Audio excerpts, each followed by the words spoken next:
The dust presently in the atmosphere can linger until this weekend. Therefore, the team sought to provide guidance to individuals who are likely to be affected by the condition. According to forecaster Finbar Frank, it is normal to experience this type of dusty condition. Looking at the next 3 months, the forecaster said there is no precise timing as to when exactly this condition will ease, and the chance of rainfall is not guaranteed. At this time of year, it's normal for us to see dust, right? We were just moving out of the peak of the season, so it should start to fade out now, fewer and fewer dust in the coming weeks. But looking again at the models, they are not too clear as to when we will get a real break, like when it will ease up. So looking at the next quarter, so the next 3 months, the models are not too certain as to when it will actually end, like drop off. It may lessen, and what would really help is a 2 or 3 days of good rain that will kind of wash the dust from the air, and bring it down to the surface. How does this affect the quality of the air that we breathe? Dr. Kerry Mitchell of the St. George's University, who has been studying air quality, weighed in. He explained what St. George's University has been doing to monitor the air quality and their concerns regarding the Sahara dust. However, we had very little information on how much dust we received. What were the concentrations that were being achieved when these dust plumes came across to the region? So we started setting up monitors around the island with the goal of understanding this phenomenon a bit more. And we have done so, and we've been monitoring since 2019. And what we can say is that overall, Grenada has very good air quality. In fact, it's one of the few countries that monitor air quality and consistently meet WHO guidelines each year on average. But yes, our concentrations significantly elevate during the dry season.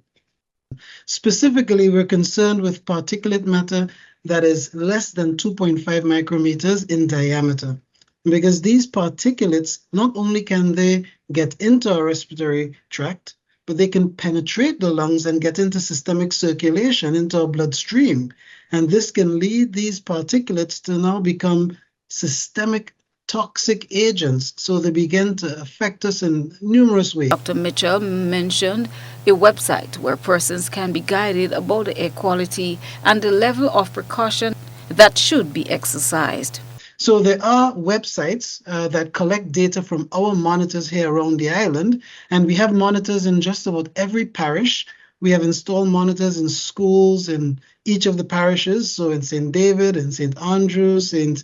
Patrick's, and so on. So you can go to iqair.com, and there you can get a snapshot of the current conditions with regard to the air quality. That air quality is showing yellow, that is above 50. Persons who are especially susceptible should take caution. They should probably not be outside as much, or they should wear maybe a dust mask or something of the sort to reduce their exposure to this poor air quality. 0 to 50 would be considered good, so everyone should be okay. There's little or no risk to exposure. But once we're in the 50 and above, then certain populations, especially those who are unusually sensitive, will experience adverse effects, and it worsens as the numbers increase. Air quality affects our health. Dr. Taisha Donald, Director of Hospital Services, encouraged persons who are susceptible to the effects of poor air quality to be very cautious. She shared tips on how people can protect themselves from health implications.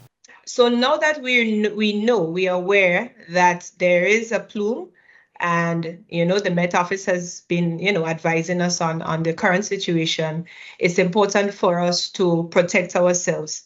We need to know who are within the vulnerable group, and that vulnerable group would be, of course, children under 5 years, and persons who suffer from allergic conditions, and persons who have underlying illnesses related to our respiratory system. Have to, of course, be cleaning the fans a little more often, using a wet cloth and wiping down the fans at least once a week or even more frequent based on the amount of dust in the area. Now, of course, once you're having the symptoms, then there are things that you can do. Even under the prevention, there are some preventative medications that you can use. So persons, for example, who suffer from asthma and COPD, they have medications that help to prevent crises. So in the case that we have Sahara dust, it's advised that persons who suffer from these conditions start to use preventative drugs. So it's very important that we stock up on those medications so that we can, help to protect ourselves from going into these crises. Christina John, GBN News.